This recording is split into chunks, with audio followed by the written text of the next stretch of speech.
Hello, Coffee Chat Squad. It is Monday, September 17, 2018. We are coming a little bit live and early, like we said, but we are here. The coffee is running through my veins, and I'm so excited to join you guys today. We are going to be talking about Pursuing a Master's Part 2 with guest speaker Alexa Parmley. Now, before we get into Alexa and her talk, I just want to send a little bit of housekeeping your guys' way. The website for Coffee Chat is still under construction, and I will have more of that later on this week and in the weeks to come.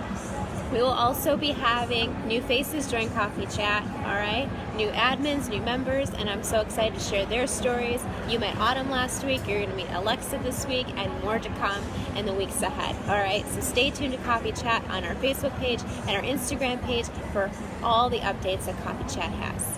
Now, last week, Autumn joined us and talked about her journey for the master's program, and she is currently starting her second and final year of the master's program at Northwestern University. And she talked about taking a risk for your master's and being surrounded by like-minded people really helped her and helped her to, settle and focus in on her journey and her goals. This week, we have guest Alexa Parmley, and she is currently the substitute teacher at Fremont School District 79. And with Alexa, she's going to be talking about how she completed the master's program from Lake Forest College and how she has benefited from it. Alexa and I have been friends for over 6 years, and today is the first time since graduation that we have gotten together. And she is my best friend from college. She's my saving grace.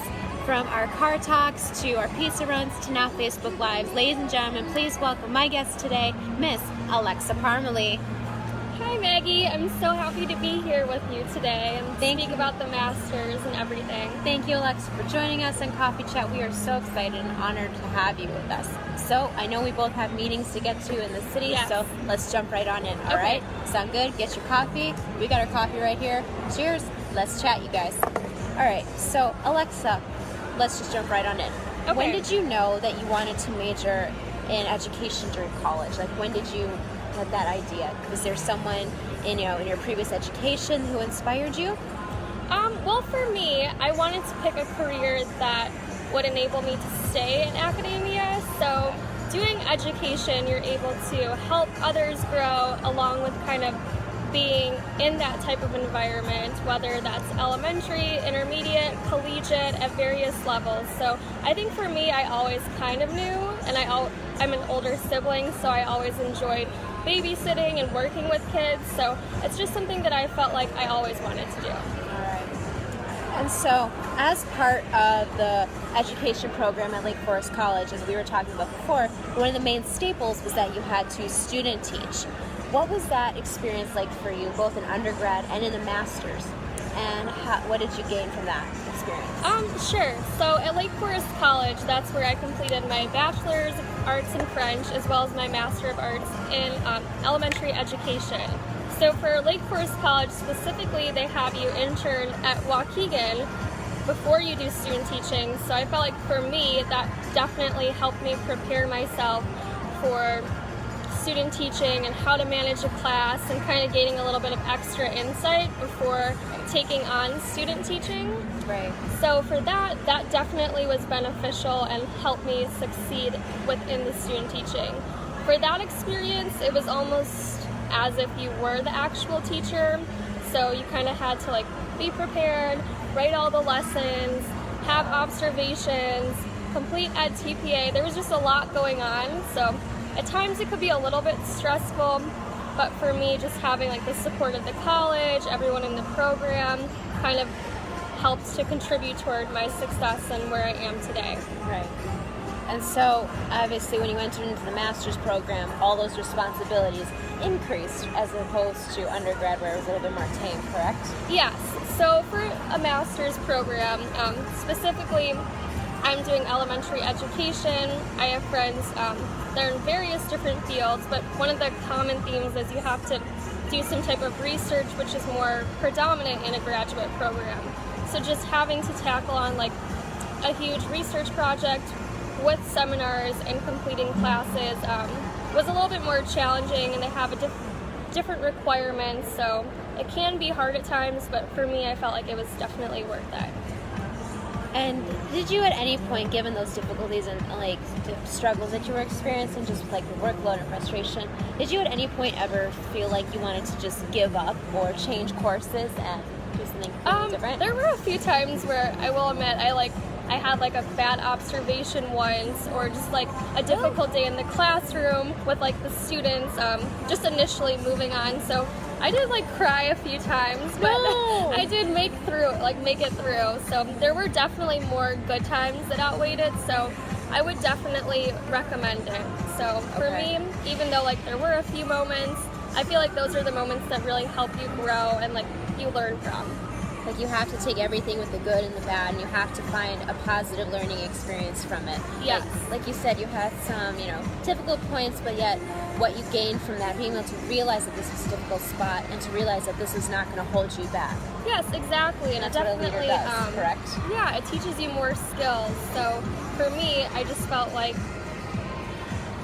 even if there was like a challenge, you just definitely grow and learn from it. So you gain like more classroom management skills, you gain more strategies, you learn what works, what doesn't work, and specifically in education, not every class is going to be the same. So if it works with one group of kids, it might not work with other kids. So it's definitely good to grow and expand your toolbox. Right. And so when you were at Lake Forest College, you were an officer in Tri Delta, you were the captain of the Lake Forest College's cheerleading team. How has the master's program impacted your leadership style, both in and outside of the classroom? Because I know you were talking about leadership earlier. So I mean, definitely you have to be a leader and in charge within the classroom, or else the kids will just kind of step all over you, to say. So you definitely need to have those skills and be good at public speaking, and you have to know what does or doesn't work or what direction to lead the class in. So I think just all those experiences in college, but being involved in cheerleading, a sorority, different organizations, I just felt like that helped me kind of grow and gain different leadership skills, whether that's like social, professional, just like all different areas. It definitely helps in your whatever career you want to pursue. Okay.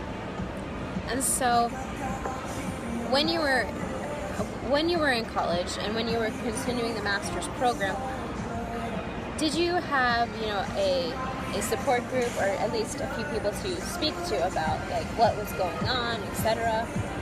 I kind of did. So I had my cohort. We were all going through the same thing. So even though we were at different sites, we all kind of had similar successes, struggles, challenges, different kind of moments that we thought were like beneficial. So we like shared different strategies that we used if we had a good day. So there was that support system. Good.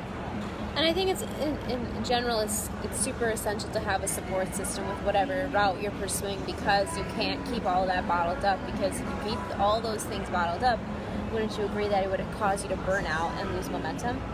Yeah, for sure. And I think whatever career that you're choosing to pursue, you definitely need to have a passion or kind of something that drives you, that wants you to keep going in that particular interest. So definitely you need the support of like friends, family, colleagues, but also just from yourself. You need to be able to have that support to keep going. Right. And so, given that, what can viewers today take away from potentially pursuing a master's program? How do they start that conversation with family and friends and, advisors? What advice do you have for them? Well, I mean, honestly, if you do want to pursue a master's, it's something that you should definitely consider if you're interested. I feel like besides the financial cost, there's never anything bad necessarily about having more education, but it depends. Right. You really have to think, will it help me grow as a person? Will this help my career? Whatever your reasonings are for it, you need to know what that reason is and why. Right. Like it shouldn't be something that it shouldn't be that if like fill time, because you may fill time, but you're going to also increase your student loans. You're going to increase, the financial responsibility of yourself later on. So you really have to take this into consideration. Like Autumn mentioned last week, and as Alexa has just said, really think about the route that you want to go and why. And once you find that reason, don't give yourself a reason to not succeed. Yeah, but even going along with that, I don't think, if it's something that you really want to pursue and that you're that's like, it's very passionate, you're very interested in. Right. I wouldn't say necessarily let the finances get in the way. I Right. think if you really are passionate about that, maybe take out a loan, but kind of plan everything, look Right. into things, definitely research. But regardless of whatever program you want to do, I have various friends in different fields like sciences, psychology, arts, and for them, it's something that they either took a year off or they went straight into. So there's like a very diverse group. Right. And you don't necessarily always have to have the same concentration as your bachelor's. Some of them will specify they might want a sample of work in this area, but it doesn't always have to be the same thing. So it's okay if you want to change your mind and pursue something else. Right. But if you're, like for me, for education, I just wanted a more specialized understanding of elementary education, how to do research in it, and work on different types of strategies.